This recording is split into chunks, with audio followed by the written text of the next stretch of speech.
Pendant des décennies, l'Antarctique est resté le continent le plus mystérieux de la planète.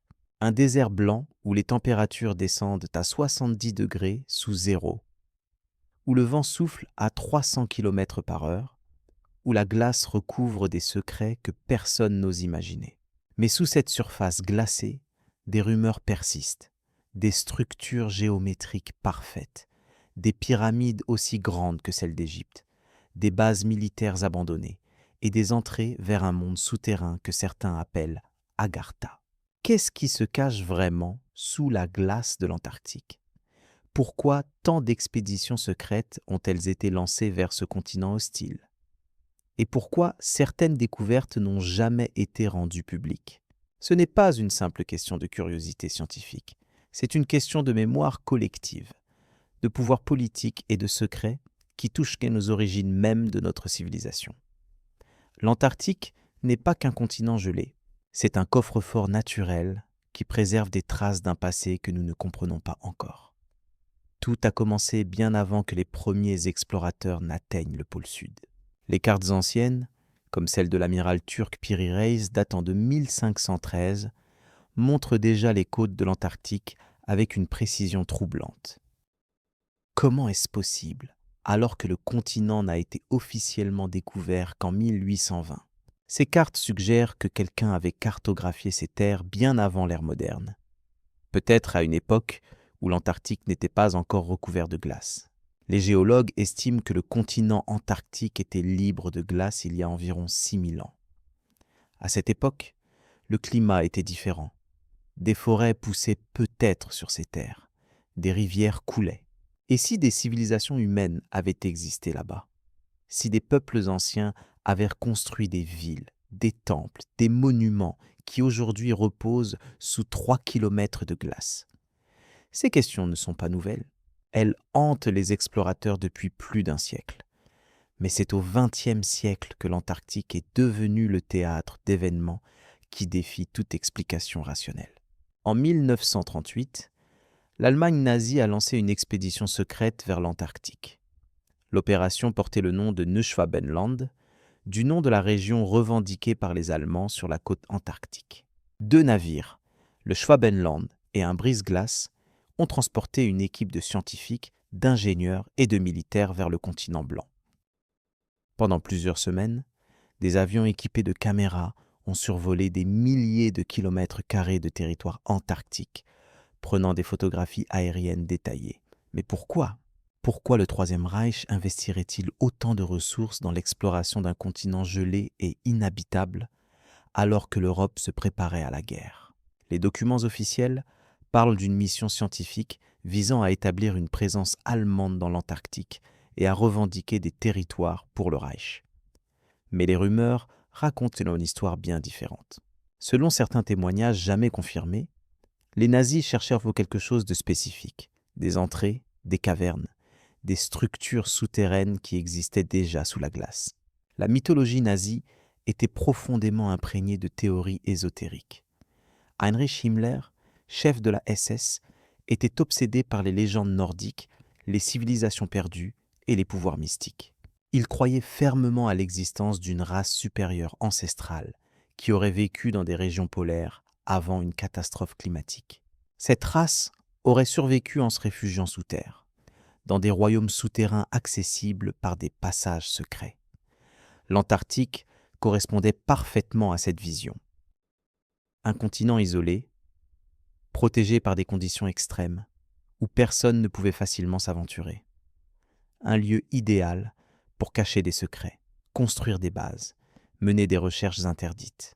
Les Allemands ont planté des drapeaux nazis sur plusieurs points du continent. Ils ont pris des milliers de photographies. Et puis, ils sont repartis.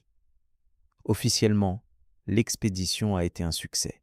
Officieusement, personne ne sait vraiment ce qu'ils ont trouvé. Quelques années plus tard, en 1946, une autre expédition a été lancée vers l'Antarctique. Cette fois, c'étaient les États-Unis qui menèrent l'opération. Le nom de code était Opération High Jump. L'amiral Richard Byrd, célèbre explorateur polaire, dirigeait une flotte de 13 navires, 23 avions et plus de 4000 hommes. C'était la plus grande expédition militaire jamais envoyée vers l'Antarctique. Officiellement, l'objectif était d'établir une présence américaine sur le continent, de tester du matériel militaire dans des conditions extrêmes et de mener des recherches scientifiques. Mais l'ampleur des moyens déployés soulève des questions. Pourquoi envoyer une telle force militaire vers un continent inhabité? Pourquoi tant d'urgence, moins d'1 an après la fin de la Seconde Guerre mondiale? Certains historiens pensent donc que les Américains cherchaient des bases nazies. Selon des rumeurs persistantes, des sous-marins allemands auraient quitté l'Europe à la fin de la guerre, transportant des officiers SS, des scientifiques et peut-être des technologies secrètes. Ces sous-marins auraient rejoint des bases préparées en Antarctique pendant l'expédition de 1938. Les documents déclassifiés montrent que l'opération High Jump a été interrompue brutalement après seulement 2 mois, alors qu'elle devait durer 6 à 8 mois. Les navires sont rentrés précipitamment aux États-Unis. L'amiral Byrd a donné une interview troublante à un journaliste chilien, déclarant que les États-Unis devaient se préparer à affronter des ennemis capables de voler d'un pôle à l'autre à des vitesses incroyables. Que s'est-il passé là-bas? Qu'est-ce que Byrd a vu? Pourquoi l'expédition a-t-elle été interrompue? Les réponses officielles parlent de mauvaises conditions météorologiques et de problèmes logistiques. Mais les théories alternatives suggèrent que l'expédition a rencontré quelque chose d'inattendu. Peut-être des bases allemandes encore actives, peut-être des technologies avancées, peut-être même des phénomènes qui défiaient toute compréhension. Pendant la guerre froide, l'Antarctique est devenu un enjeu stratégique majeur. Plusieurs nations ont établi des bases de recherche sur le continent. En 1959, le traité sur l'Antarctique a été signé, interdisant toute activité militaire et toute revendication territoriale nouvelle. Le continent était désormais dédié à la science et à la paix. Mais ce traité cachait aussi une réalité plus complexe. En interdisant l'activité militaire, il empêchait également toute inspection indépendante des bases existantes. Qui pouvait garantir que certaines installations n'étaient pas utilisées à des fins secrètes? Qui contrôlait vraiment ce qui se passait sous la glace? Dans les années 70 et 80, des satellites ont commencé à photographier l'Antarctique avec une précision sans précédent. Les images radars ont révélé des détails surprenants sous la couche de glace, des lacs souterrains, des chaînes de montagnes, et parfois des formations géométriques qui ressemblaient à des structures artificielles. L'une des découvertes les plus troublantes a été faite en 2001, lorsque des chercheurs ont identifié une anomalie magnétique massive sous la glace de la région de Wilkes Land. Cette anomalie, d'un diamètre de 300 km, suggérait la présence d'une structure métallique géante enfouie sous des kilomètres de glace. Certains scientifiques ont proposé qu'il s'agissait d'un cratère d'impact météoritique. D'autres ont suggéré des explications plus troublantes. En 2012, des images satellites ont révélé ce qui semblait être des pyramides dans la région de l'Ellsworth Mountains. 3 structures triangulaires parfaitement symétriques émergeaient partiellement de la glace. Leur forme ressemblait étrangement aux pyramides égyptiennes. Leur taille était comparable. Les géologues ont proposé une explication naturelle. Il s'agirait de pics montagneux sculptés par l'érosion éolienne et glaciaire. Mais cette explication ne satisfait pas tout le monde. La symétrie des structures est troublante. Leur orientation semble alignée avec des points cardinaux précis. Et si ce sont vraiment des formations naturelles, pourquoi leur ressemblance avec des pyramides humaines est-elle si frappante? D'autres images satellites ont révélé des anomalies dans différentes régions de l'Antarctique. Des lignes droites dans la glace, des cercles parfaits, des formes rectangulaires qui suggèrent des fondations de bâtiments. Certaines de ces anomalies ont été expliquées comme des artefacts photographiques ou des formations géologiques naturelles. Mais d'autres restent inexpliquées. En 2016, une équipe de chercheurs a découvert un immense système de grottes sous le glacier de Ross. Ces grottes, creusées par des courants d'eau chaude provenant de sources géothermiques, forment un réseau de tunnels où la température peut atteindre 25 degrés Celsius. À l'intérieur, les scientifiques ont trouvé de la mousse, des algues et même des traces de vie microbienne. Cette découverte a changé notre compréhension de l'Antarctique. Si la vie peut exister dans ces grottes, alors peut-être que des écosystèmes entiers prospèrent sous la glace. Et si la vie microbienne existe aujourd'hui, peut-être que des formes de vie plus complexes ont existé dans le passé, lorsque le climat était plus clément. Mais les grottes soulèvent aussi une autre question. Si des systèmes de cavernes naturelles existent sous la glace, alors des structures artificielles pourraient également y être cachées. Des bases, des refuges, des villes souterraines construites par des civilisations anciennes ou modernes. Les légendes parlent d'un monde souterrain appelé Agartha, un royaume caché sous la surface de la Terre où vivrait une civilisation avancée. Selon ces légendes, des entrées vers Agartha existeraient aux pôles nord et sud. Les explorateurs polaires ont rapporté des histoires étranges, des lumières dans le ciel, des sons inexplicables, des zones où les boussoles cessent de fonctionner. L'amiral Byrd lui-même a écrit dans son journal personnel qu'il avait survolé une région de l'Antarctique où la glace disparaissait, révélant des vallées vertes, des forêts et même des lacs. Il aurait vu des animaux ressemblant à des mammouths. Il aurait été accueilli par des êtres qui l'ont conduit dans une cité souterraine. Ces écrits n'ont jamais été officiellement confirmés et beaucoup les considèrent comme des fictions ou des délires. Pourtant, les témoignages d'anomalies dans les régions polaires sont nombreux. Des pilotes militaires ont rapporté des rencontres avec des objets volants non identifiés au-dessus de l'Antarctique. Des scientifiques travaillant dans des bases isolées ont décrit des phénomènes lumineux inexplicables dans le ciel nocturne. Des sous-mariniers ont enregistré des sons étranges sous la banquise. En 2018, des chercheurs ont découvert un lac souterrain massif sous la calotte glaciaire de l'Antarctique de l'Est. Le lac Vostok, enfoui sous près de 4 km de glace, contient de l'eau liquide qui n'a pas été en contact avec l'atmosphère depuis des millions d'années. Les analyses préliminaires ont révélé la présence de micro-organismes inconnus de la science. Cette découverte a des implications extraordinaires. Si des formes de vie ont évolué isolées dans ce lac pendant des millions d'années, alors elles pourraient représenter une branche complètement distincte de l'arbre de la vie terrestre. Et si la vie peut exister dans ces conditions extrêmes sur Terre, alors elle pourrait également exister sur d'autres planètes glacées comme Europe, la lune de Jupiter. Mais le lac Vostok soulève aussi des questions plus troublantes. Si un écosystème complexe peut survivre sous 4 km de glace, alors d'autres structures pourraient également y être cachées, des bases abandonnées, des artefacts d'anciennes civilisations, des technologies oubliées. Les gouvernements du monde entier maintiennent une présence permanente en Antarctique à travers des dizaines de bases de recherche. Officiellement, ces bases sont dédiées à l'étude du climat, de la géologie et de la biologie.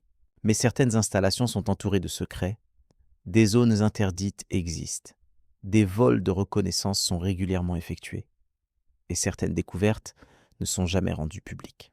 En 2020, un ancien employé d'une base américaine a affirmé dans une interview non vérifiée avoir vu des structures métalliques émergeant de la glace dans une région classifiée. Il a décrit des installations souterraines accessibles par des ascenseurs verticaux creusés dans la glace. Il a parlé de technologies de forage avancées capables de pénétrer des kilomètres sous la surface.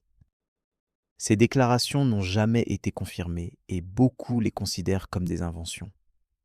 Pourtant, les faits établis sont troublants. Des forages profonds sont régulièrement effectués en Antarctique. Des excavations massives ont lieu dans certaines régions. Et des quantités importantes de matériel militaire et scientifique sont transportées vers le continent chaque année. Les théories sur les bases nazies en Antarctique persistent malgré l'absence de preuves concrètes. Selon ces théories, les Allemands auraient construit des installations souterraines pendant la guerre, utilisant des cavernes naturelles et des technologies de construction avancées. Ces bases auraient servi de refuge pour des officiers nazis en fuite après la défaite du Reich. Certains vont même jusqu'à suggérer que des expériences scientifiques interdites auraient été poursuivies dans ces installations secrètes. Les historiens rejettent généralement ces théories comme des légendes urbaines sans fondement. Ils soulignent l'absence de preuves documentaires, l'impossibilité logistique de maintenir de telles bases dans des conditions aussi hostiles, et l'exagération évidente de certains récits. Pourtant, des questions demeurent. Des sous-marins allemands ont effectivement disparu à la fin de la guerre. Certains ont été retrouvés des mois plus tard dans des ports lointains, avec des équipages qui refusaient de parler de leur mission. Des documents nazis mentionnent des projets de base polaire. Et des officiers allemands ont été retrouvés des années après la guerre, dans des lieux aussi éloignés que l'Argentine et le Chili. L'Argentine et le Chili ont toujours maintenu une présence forte en Antarctique. Leurs bases sont parmi les plus anciennes du continent. Pendant la guerre et après, ces pays ont accueilli de nombreux réfugiés européens, dont certains étaient des nazis en fuite. Des réseaux d'évasion organisés, comme la fameuse route des rats, ont permis à des milliers d'Allemands de quitter l'Europe après 1945. Est-il possible que certains d'entre eux aient rejoint des bases secrètes en Antarctique? Est-il possible que des installations construites pendant la guerre aient continué à fonctionner pendant des décennies? Les preuves manquent, mais les rumeurs persistent. Les pyramides supposées de l'Antarctique continuent de fasciner les chercheurs et le public. Si ces structures sont vraiment artificielles, alors elles dateraient d'une époque où le continent n'était pas encore gelé. Cela signifierait qu'une civilisation avancée existait il y a des milliers d'années, capable de construire des monuments massifs similaires à ceux de l'Égypte, de la Mésoamérique ou de l'Asie. Cette hypothèse soulève des questions vertigineuses sur l'histoire de l'humanité. Les civilisations anciennes étaient-elles plus avancées que nous le pensons? Existait-il une culture globale qui a laissé des traces sur tous les continents? Et qu'est-il arrivé à cette civilisation? Pourquoi a-t-elle disparu? Les géologues affirment que les structures identifiées en Antarctique sont des formations naturelles. Les pics montagneux peuvent prendre des formes étonnamment régulières sous l'effet de l'érosion. Le vent, la glace et le temps peuvent sculpter la roche de manière à créer des illusions de symétrie. Ce qui ressemble à une pyramide vue d'en haut peut n'être qu'un accident géologique vu de près. Mais les défenseurs de l'hypothèse artificielle soulignent que ces explications ne tiennent pas toujours compte de tous les détails. L'alignement des structures, leur disposition géométrique, la présence d'anomalies magnétiques à proximité, et surtout, la ressemblance troublante avec des monuments humains connus. Pour trancher définitivement la question, il faudrait une expédition sur place. Il faudrait excaver la glace, examiner les structures de près, prélever des échantillons. Mais les conditions extrêmes de l'Antarctique rendent de telles opérations extrêmement difficiles et coûteuses. Et certaines zones du continent restent inaccessibles pour des raisons officiellement liées à la protection de l'environnement. Le traité sur l'Antarctique de 1959 a gelé toutes les revendications territoriales et interdit l'exploitation minière commerciale. Il a transformé le continent en réserve naturelle dédiée à la science. Mais il a aussi créé une situation unique où certaines zones peuvent être classifiées et protégées sans justification publique claire. Des protocoles secrets existent pour gérer certaines découvertes en Antarctique. Si une équipe scientifique trouve quelque chose d'extraordinaire, des procédures spéciales sont déclenchées. Des experts sont envoyés. Des zones sont sécurisées. Et l'information est contrôlée avant toute annonce publique. Cette approche se justifie par la nécessité de vérifier les découvertes, d'éviter les fausses nouvelles et de protéger les sites sensibles. Mais elle alimente aussi les soupçons. Qu'est-ce qui est vraiment découvert en Antarctique? Quelles informations sont retenues? Et pourquoi? Les images satellites disponibles au public montrent une fraction minime de ce que les satellites militaires et d'espionnage peuvent voir. Les résolutions des images commerciales sont limitées à quelques mètres par pixel. Les satellites militaires peuvent distinguer des objets de quelques centimètres. Ils peuvent pénétrer la glace avec des radars sophistiqués. Ils peuvent détecter des anomalies thermiques, magnétiques et radioactives. Que révèlent vraiment ces satellites? Les gouvernements ont-ils identifié des structures artificielles sous la glace? Ont-ils localisé des entrées vers des systèmes souterrains? Surveillent-ils des zones spécifiques pour des raisons inconnues du public? Les lanceurs d'alerte qui ont travaillé dans des programmes spatiaux ou des agences de renseignement ont parfois évoqué des découvertes en Antarctique. Leurs témoignages sont toujours fragmentaires, souvent invérifiables et fréquemment controversés. Mais ils pointent tous vers la même conclusion. Quelque chose d'important se cache sous la glace de l'Antarctique, et les autorités le savent. Le concept de l'Antarctique comme porte vers un monde souterrain fascine depuis longtemps les ésotéristes et les théoriciens de civilisations perdues. La légende d'Agartha décrit un royaume souterrain habité par des êtres spirituellement avancés, gardiens de connaissances anciennes. Selon cette tradition, des tunnels relient Agartha à différentes parties du monde, et les pôles constituent des points d'accès privilégiés. Ces légendes trouvent leurs racines dans des traditions très anciennes. Les mythologies bouddhistes, hindoues et tibétaines parlent de Shambhala, une cité mystique cachée quelque part dans les montagnes d'Asie. Les traditions européennes évoquent des peuples souterrains vivant dans des cavernes, et les récits de nombreuses cultures décrivent des êtres venus des profondeurs de la Terre. La science moderne rejette évidemment l'existence de royaumes souterrains habités. La structure interne de la Terre est bien connue. Une croûte rocheuse, un manteau visqueux, un noyau externe liquide et un noyau interne solide. Les températures et les pressions à l'intérieur de la planète sont incompatibles avec la vie telle que nous la connaissons. Pourtant, des cavités importantes existent dans la croûte terrestre. Des réseaux de grottes s'étendent sur des centaines de kilomètres. Des lacs souterrains immenses ont été découverts. Et des écosystèmes entiers prospèrent dans l'obscurité totale, alimentés par des sources chimiques plutôt que par la photosynthèse.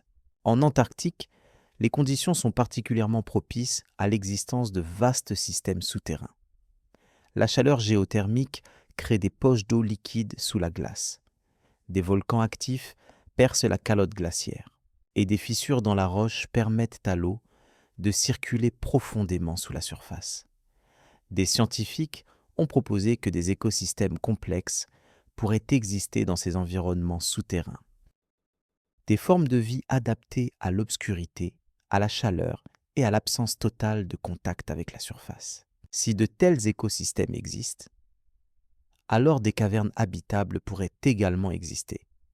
Des espaces où la température et la pression permettraient à des êtres humains de survivre. Cette possibilité théorique ne valide pas pour autant les légendes d'Agartha, mais elle montre que l'intérieur de la Terre, et en particulier les régions sous l'Antarctique, reste largement inexploré et pourrait réserver des surprises. Les expéditions modernes en Antarctique sont strictement réglementées. Les visiteurs doivent obtenir des autorisations, respecter des protocoles environnementaux et se limiter à des zones désignées. Certaines régions sont totalement interdites d'accès, officiellement pour protéger la faune, la flore ou des sites scientifiques sensibles. Mais ces restrictions alimentent aussi les spéculations. Pourquoi certaines zones sont-elles si fermement protégées? Qu'y a-t-il de si important à cacher? Et qui décide de ce qui peut être exploré et de ce qui doit rester secret? Des explorateurs indépendants ont tenté à plusieurs reprises d'organiser des expéditions privées vers des zones restreintes de l'Antarctique. Ces tentatives sont généralement bloquées par les autorités pour des raisons de sécurité et de respect des traités internationaux.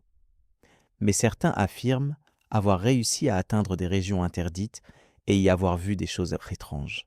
Un explorateur norvégien a affirmé en 2015 avoir découvert une entrée de grotte artificielle dans une région montagneuse de l'Antarctique de l'Est.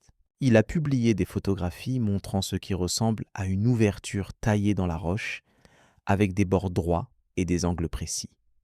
Les autorités ont démenti l'existence de cette entrée et accusé l'explorateur d'avoir falsifié les images. Des drones civils ont été utilisés par des équipes de tournage pour filmer des zones difficiles d'accès en Antarctique. Certaines de ces vidéos montrent des anomalies intéressantes. Des zones où la neige semble avoir fondu de manière inexplicable, des formations rocheuses inhabituelles, des traces qui ne correspondent à aucun animal connu. Ces vidéos circulent sur Internet et alimentent les débats. Sont-elles authentiques? montrent-elles vraiment quelque chose d'extraordinaire? Ou sont-elles simplement des exemples de pareidolie, cette tendance humaine à voir des formes significatives dans des motifs aléatoires? La communauté scientifique reste largement sceptique face aux théories sur les bases nazies, les pyramides et les mondes souterrains en Antarctique. Les preuves manquent. Les explications alternatives sont plus simples et plus cohérentes avec nos connaissances actuelles. Et beaucoup des témoignages et documents présentés comme preuves sont invérifiables ou clairement frauduleux. Pourtant, quelques scientifiques reconnaissent que l'Antarctique recèle encore de nombreux mystères. Le continent est immense, largement inexploré et recouvert de glace qui cache tout ce qui se trouve en dessous. Les technologies modernes permettent de voir sous la glace, mais elles ne peuvent pas tout révéler. Et les missions d'exploration sont limitées par les coûts, les risques et les contraintes politiques. Des découvertes surprenantes ont déjà été faites en Antarctique. Des météorites martiennes, des fossiles de plantes tropicales, des lacs souterrains, des organismes inconnus. Chaque nouvelle découverte rappelle que ce continent a une longue histoire et qu'il peut encore nous surprendre.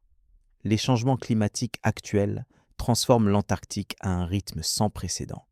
La glace fond, les glaciers reculent. Des zones qui étaient enfouies depuis des millénaires commencent à apparaître. Cette fonte révèle parfois des choses surprenantes. En 2017, un iceberg massif s'est détaché de la barrière de glace Larsen C, exposant un écosystème marin qui était resté caché pendant des milliers d'années. En 2019, des chercheurs ont découvert un paysage fossile complet sous la glace de l'Antarctique de l'Ouest, avec des rivières, des vallées et des plaines qui datent de 14 millions d'années. Si la fonte continue, quoi d'autre sera révélé? Des structures anciennes, des traces de civilisations oubliées, des installations secrètes construites au XXe siècle. Le temps nous le dira. Les gouvernements du monde entier surveillent de près l'Antarctique. Les satellites, les navires de reconnaissance et les avions espions observent le continent en permanence. Officiellement, cette surveillance vise à étudier le climat, à protéger l'environnement et à faire respecter le traité international. Mais elle pourrait aussi avoir d'autres objectifs. Des activités militaires discrètes ont lieu en Antarctique, malgré l'interdiction théorique. Des sous-marins patrouillent sous la banquise. Des avions effectuent des vols de reconnaissance. Des troupes d'élite s'entraînent dans des conditions extrêmes. Tout cela est justifié par des besoins de sécurité nationale et de préparation aux situations d'urgence. Mais ces activités pourraient aussi servir à surveiller ou à protéger des sites spécifiques, des zones où des découvertes importantes ont été faites, des installations qui doivent rester secrètes, des phénomènes qui ne peuvent pas être expliqués publiquement. Le tourisme en Antarctique s'est développé ces dernières années. Des milliers de visiteurs se rendent chaque année sur le continent à bord de navires de croisière. Ils visitent des colonies de manchots, admirent les icebergs et découvrent les bases scientifiques. Mais leurs itinéraires sont strictement contrôlés.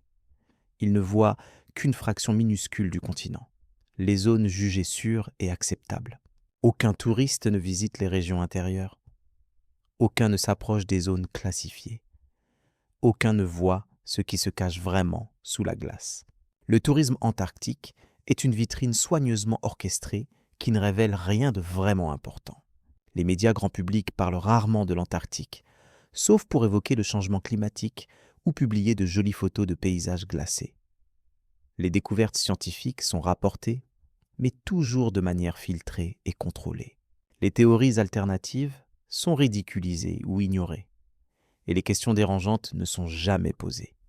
Ce silence médiatique n'est pas nécessairement le résultat d'une conspiration. Il reflète simplement le fait que l'Antarctique est loin, difficile d'accès et que la plupart des gens n'y pensent jamais.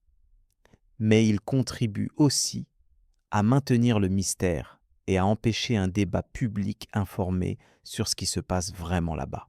Internet a changé la donne. Des communautés en ligne partagent des images satellites, analysent des anomalies, collectent des témoignages et débattent des théories. Ces communautés sont souvent critiquées pour leur manque de rigueur scientifique, leur tendance aux théories du complot et leur crédulité face aux fausses informations.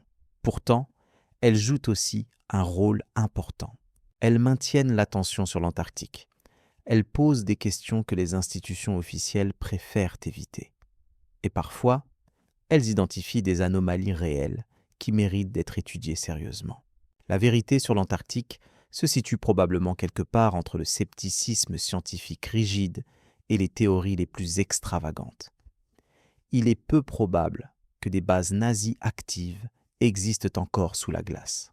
Il est peu probable que des pyramides artificielles datant de civilisations perdues attendent d'être découvertes. Et il est très peu probable qu'une race souterraine habite les profondeurs du continent. Mais il est tout à fait possible que des structures anciennes soient enfouies sous la glace. Il est possible que des installations secrètes aient été construites pendant la guerre froide.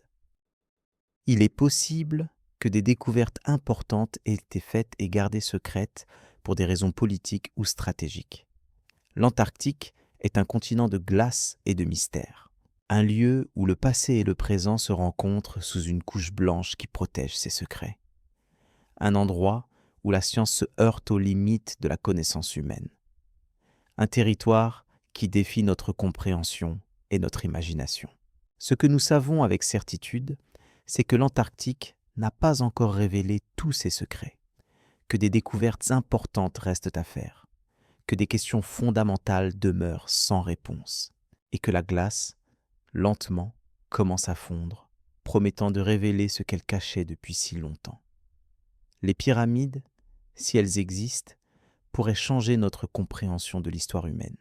Les bases, si elles ont été construites, témoigneraient d'un chapitre secret du XXe siècle.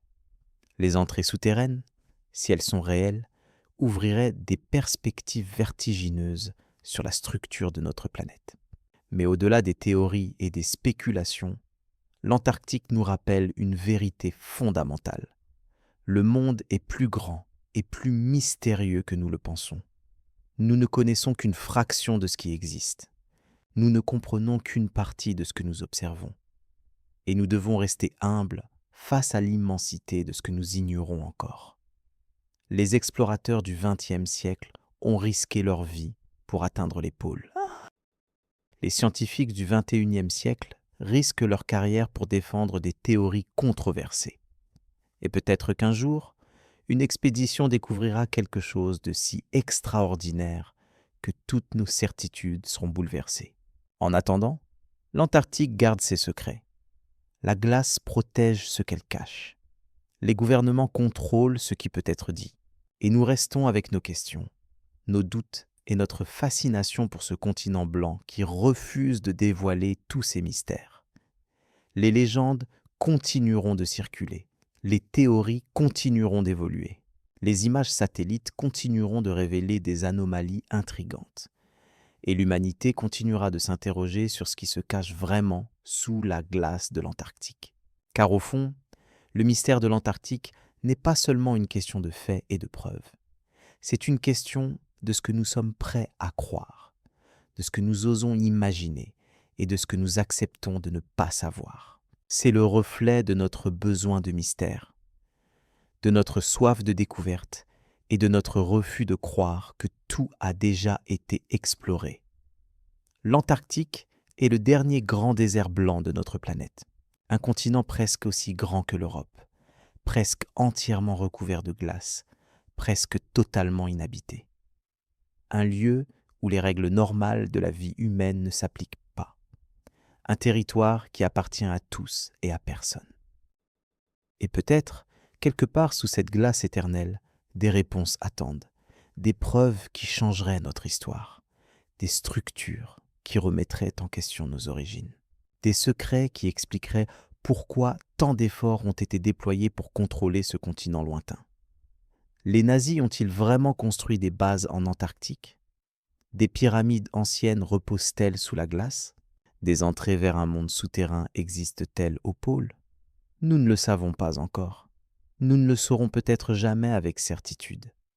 Mais une chose est sûre, l'Antarctique continuera de nous fasciner. Il continuera de provoquer des débats, d'inspirer des théories et de nourrir notre imagination. Parce que c'est dans notre nature de chercher des réponses, de vouloir comprendre, de refuser d'accepter que certaines choses doivent rester mystérieuses pour toujours. Et si un jour la glace fond complètement, si un jour nous pouvons enfin voir ce qui se cache dessous, peut-être découvrirons-nous que la vérité est plus étrange que toutes les légendes.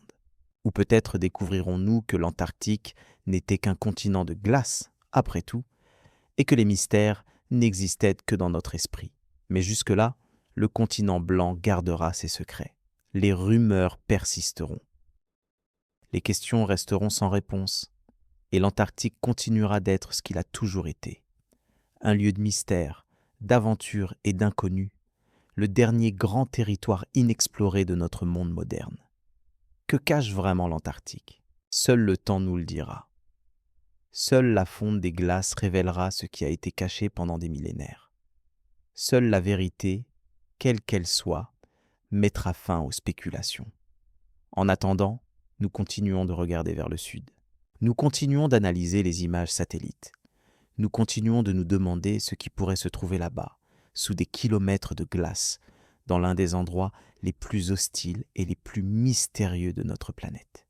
L'Antarctique n'est pas seulement un continent, c'est un symbole, un rappel que notre monde n'a pas encore livré tous ses secrets, une promesse que des découvertes extraordinaires nous attendent encore, et une invitation à ne jamais cesser de chercher, de questionner et d'explorer. Proposez des thèmes pour de nouvelles histoires dans les commentaires et abonnez-vous à la chaîne et mettez un like.